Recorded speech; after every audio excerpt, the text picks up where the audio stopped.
It's like, it's super smooth. It's not like,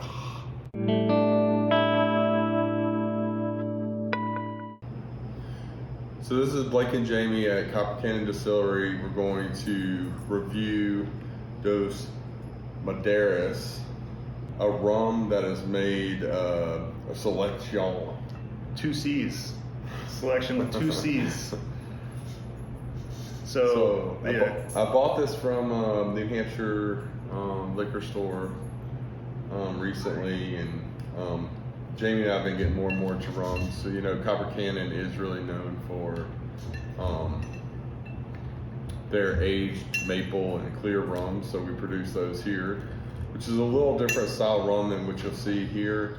This rum is actually a combination of 2 rums. It's a rum from Barbados and a rum from Guyana that were aged in bourbon barrels. That's Cannon the dog. Our dog. Shop dog. And so they were aged for how many years? 5 to 10 years? So they do different. This company has like a 5+3, or this is I think 5 and 5. They have a 10 and 5.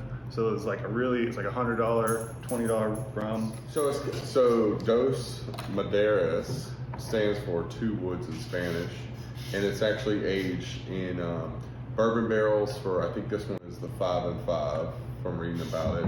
5 years in bourbon barrels in 2 different locations in Barbados and in Guyana. And then they take that and they ship it to Spain, where they actually age it in barrels that have been doing the Solaris method for the last 20 or 30 years in sherry casks.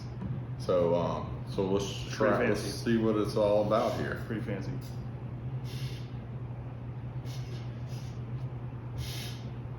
Smells good.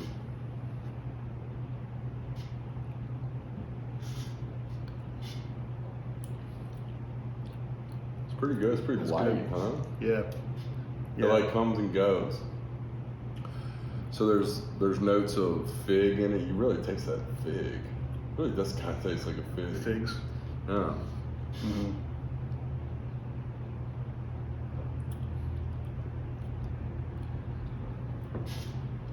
So they say fig, vanilla, light fruit. I mean, it's really smooth. What's the proof on it? That's what I was just looking for. I think it's 82, but I might have been looking at a different barrel for a different thing. It's got to say somewhere. Yeah, 42% alcohol. So 42. 84. So a little bit over 80. Yeah. Proof. It's got a pretty. It's pretty smooth. Pretty sharp. Alcohol smell. What does it smell like to you? Pretty sweet.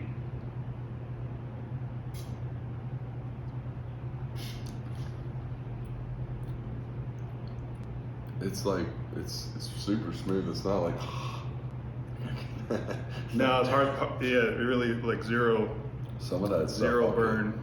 It's interesting because watching people, my job all day, I just watch people sip alcohol, right? Every day, more people come in, they sip alcohol. And some people, I don't know if it's their preset expectation, or they try to shoot it to like skip over their expectation as it's gonna burn, and then they just like down it, and I'm like, oh, don't do that. Tasty. And I'm like trying to think of how to describe. Some people have these real elaborate descriptions of how to describe how to taste the stuff. That kind of sounds kind of weird. Pompous a little bit. So we don't want to do that. But then I was like, I'm basically just tell people, look, like take like 2 sips, because the first sip might have a little bit of the alcohol is like interacting with whatever you ate last or something. But then the second sip is where you get more flavor. Yeah. I don't know.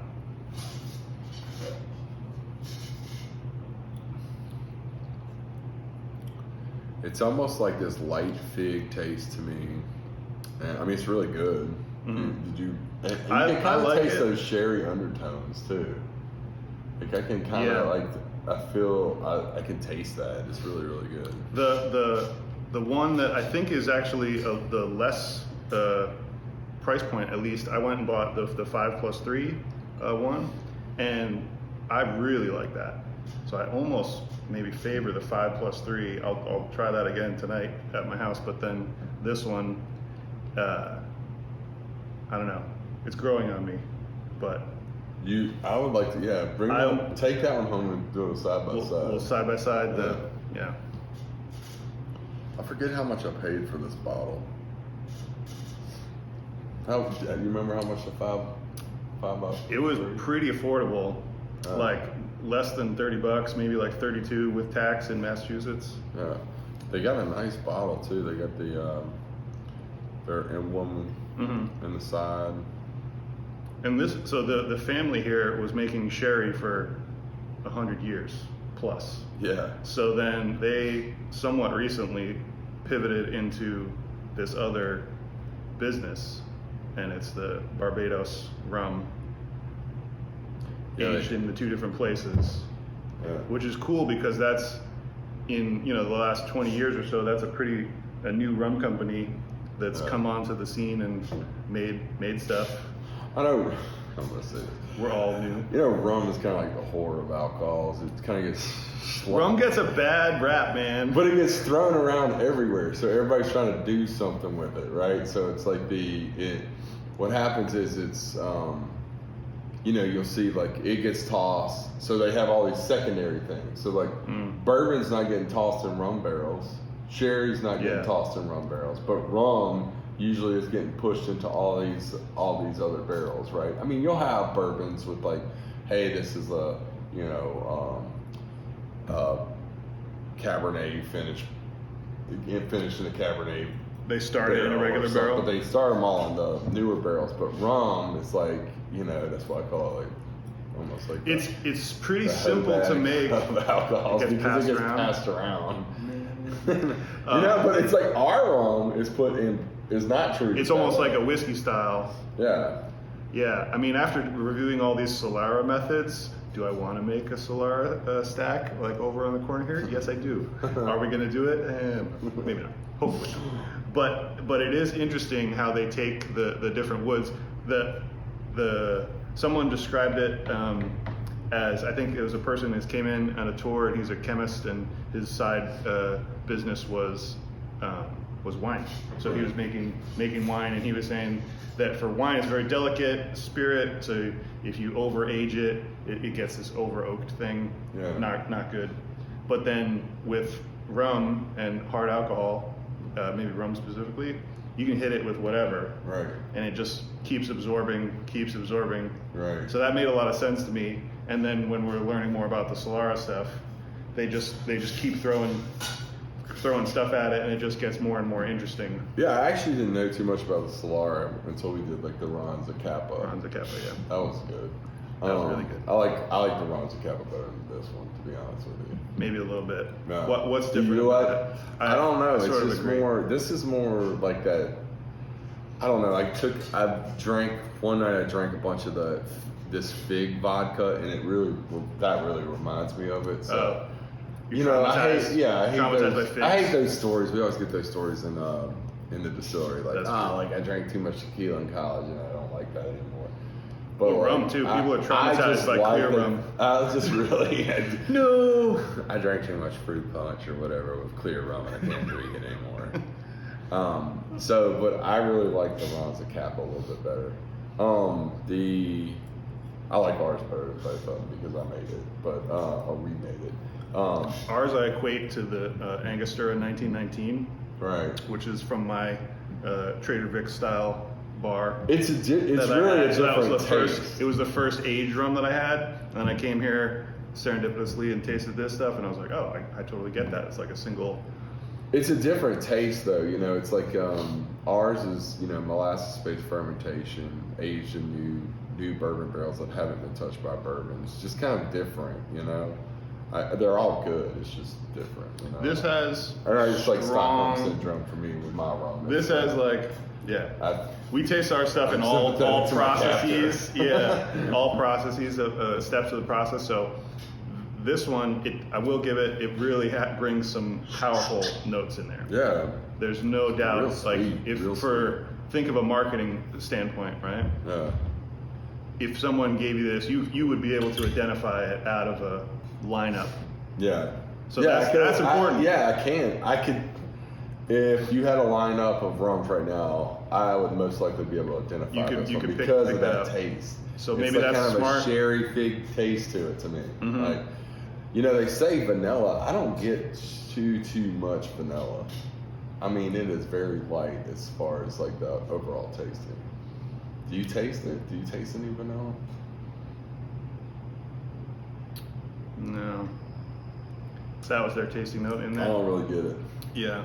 Yeah, the fruit is It's like fruit. is overpowering. The other thing, what was I gonna say? The other thing I was gonna say was, you know, I think what happens is you're talking about that old wine company. It was William and the William in-law Humbert and the brother in or something. Spain. Yeah. So what happens, I think, too, is you've been doing these things for so long, and like then you have all this, like your wife had. You have all this like leftover stuff that you don't know what to do with. Oh yeah. So they have all these barrels. She works in recycling. Yeah. Right. So like you have all this leftover stuff. So probably the economics really started to make sense for them. It was like, hey, well, we're just going to throw out all these barrels. Like, why don't we just like create another they kept product? all this wood. Right. Yeah. That's very possible. And it seemed like on there's a short video that it starts like Indiana Jones. The guy's like opening a box and it's like a leather-bound book in there. Right. It was pretty. It's pretty funny. You got to watch the video. But he's like. So then, but then they cut to like a wood shop, and the guys have the barrel apart, and they're replaning the sides. So I don't know if they remake the barrels. Oh, really? Yeah. So if they do, if it's the two woods, if they're like staggering the staves and stuff, and they're actually at the same time, they're not like barrel to barrel, but it seems like they might remake the barrels if that video is. They're just accurate. interchanging staves or something like that. I don't know. Or they just maybe because our stuff dries out. So what video was this? It's their promo video on the site. Yeah, and if they redo the barrels and then they have all this wood sitting around, it's valuable and it's consistent, right? Because people call us sometimes. They're like, "Oh, can we have buy your old bourbon barrel?" And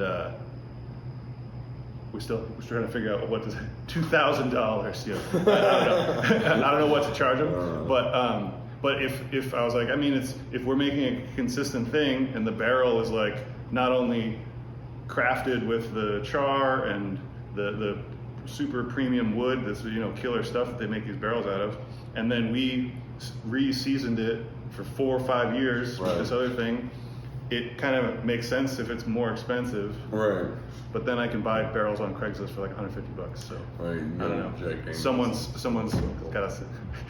supply is just flooding the market. But I mean, you think about it, they're probably. I mean, I'm like. But there could be anything in those things. I don't know what they were doing, but they were probably like, okay, we got all these barrels laying around.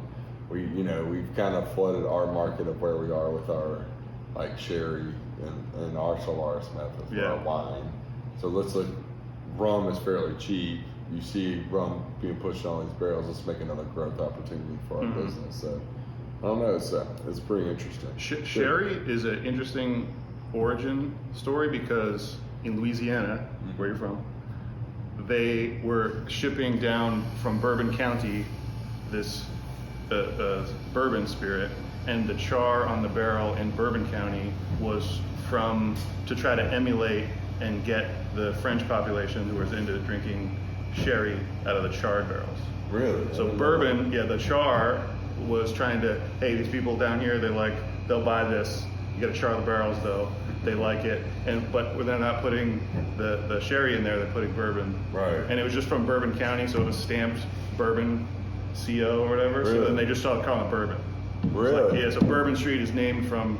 Yeah. I did not know that. Yeah, there's a good YouTube documentary. That's awesome. And the guy would float down on the raft on the river, and he'd get down there, and then he'd sell all his stuff. He'd like ditch the raft or whatever, and then he'd rent a horse. But he had tons of money, so he needed a fast horse. He needed a fast horse to get his ass back to Bourbon County because he's getting robbed every 10 seconds. Mm-hmm. So then that's why the horses and the Kentucky Derby is Bourbon themed. Wow, I did not know that. I didn't know it either. I did 20 not years know. bartending, didn't know it. No clue. That is really Professional class interesting. from the casino in Las Vegas, didn't know. Yeah. So that's when you see blends, the little horse on the top. So it's like raft down, bourbon barrels, money.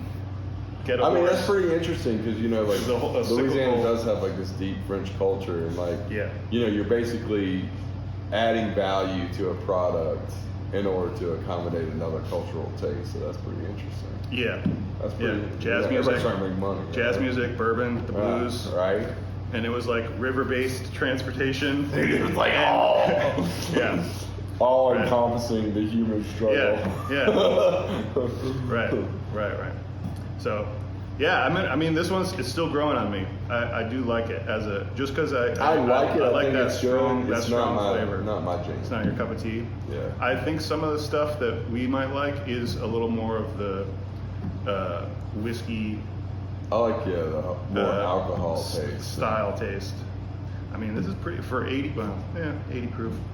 Our scale is real broken because when the still is running and we're making rum, we taste 177 plus proof Yeah. sometimes, and we're like, I think the average person would be like, oh, this is like super alcoholic. that's pretty good. Kind of tastes like kind of weak. I think the expectation is important. I need to look up a psychological. We need to do a psychological test. What do you think this is going to taste like, and then what it ends up tasting like. tastes like. Yeah. So. All All right. Cool. Any announcements from the distillery? No. Bourbon's out. Fort number one. We're on our second batch right now. We just released that beginning of October, so that's been successful for us.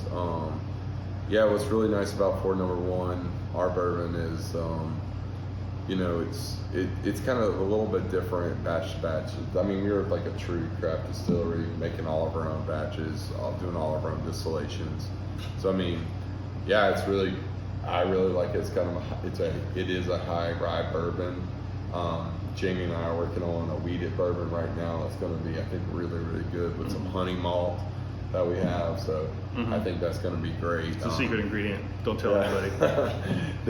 I think that's going to be great. That'll be a different color label under the Fort number one at Copper Cannon. And then our rums are always available. You know, like everybody loves our maple and our aged rum. So yeah, it's been good, man. This is a great rum company. I really like my bottle at home. Maybe try the lower price point stuff, and then work your way up. You know, maybe come back when we sell a little more bourbon. We'll buy the Lux bottle, this really fancy diamond. Right. $100, $120 a piece. Maybe for Christmas. Maybe for Christmas. Rum talk. Cool. All right. See you guys later. See ya.